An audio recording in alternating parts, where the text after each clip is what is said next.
It's great to see you again, Jack. I didn't know if you'd be in a suit this time because it feels like the vibe has changed a lot since we last saw each other. Oh, Kelly, you know me better than that. It's good to see you. Welcome back. And no, SBF's not going to get me to put on a suit. Get out of here with that nonsense. I mean, people are so furious at him, though, and he's trying his best to just claim denial about the whole thing. And do you know him personally? No. Goodness, no. No, I mean, why would you not be furious? It's one of the biggest financial crimes in recent memory. Yeah, if I were someone that committed a massive crime and would be seeing prison sentence, and I'm sure he's lying about everything. Isn't that his whole shtick? He's been lying for a very long time. But no, everyone should be violently upset. It's very unfortunate that it has any knock-on effect of Bitcoin. It's kind of been Bitcoin's plague is the altcoin industry and related actors that are criminals and immoral. But what are we going to do? I've been seeing this for close to 10 years now. We move on. We keep building. We keep shipping stuff.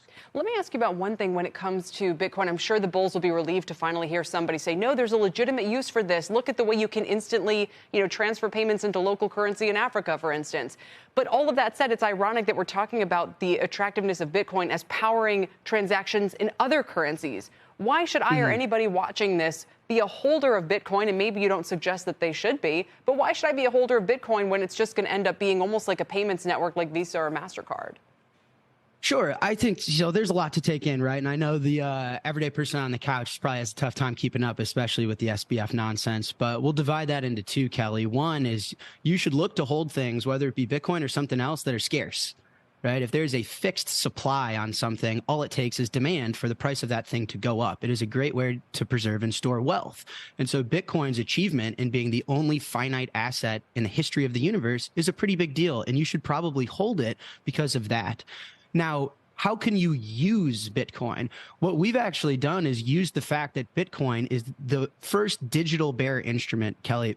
What that means is it's a physical digital object. And if you have a physical digital object, you could send physical value across the internet instantly in real time. That means I can escrow something physical. Physical, like this is my cell phone, Kelly. This is a physical object. I'm moving it around. However, I'm not strong enough to be able to move this to Nigeria in less than a second and for free. I'm 5'8", Kelly. I'm 155 pounds. There's no way I could throw this phone that far. I can throw a Bitcoin that far. I can throw a Bitcoin in less than a second and for free into Nigeria. And so what I could do is tell customers, hey, how many dollars do you want to get into Nigeria? And I say, take the dollars. I say, okay, I'm going to turn it into Bitcoin. I'm going to throw it, my 5'8" self, all the way into Nigeria, where a local partner is going to receive it, convert it to Naira, and put it in a bank. And if we just do a little bit of work on exchange rates and just making sure that the software is congruent across, then you've just reinvented cross-border payments. So why would you hold Bitcoin? Because it's scarce. Why would you use it? Because never before have you been able to have physical settlement digitally. Mind-blowing. Is it ever going to have a real use case here in the U.S.? And what do you think the regulatory environment is now going to look like? Do I think it's going to have a real use case in the U.S.? Yeah, absolutely. I mean, I don't know. I go to Whole Foods. Kelly, where do you grocery shop? I'm getting hit by CPI and inflation. I like grass-fed steaks. Those things have like doubled in price at my Whole Foods. So yeah, Bitcoin's got a use case everywhere. It's the scarcest, hardest asset money ever. What does the regulatory environment look like? I think this industry's got to grow up, Kelly. It's about time.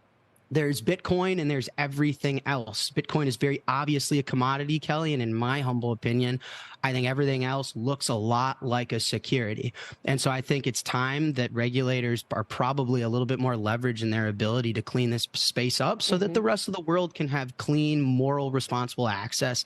I think that that's what's going to happen, especially after events like this. I don't see how they can afford to not.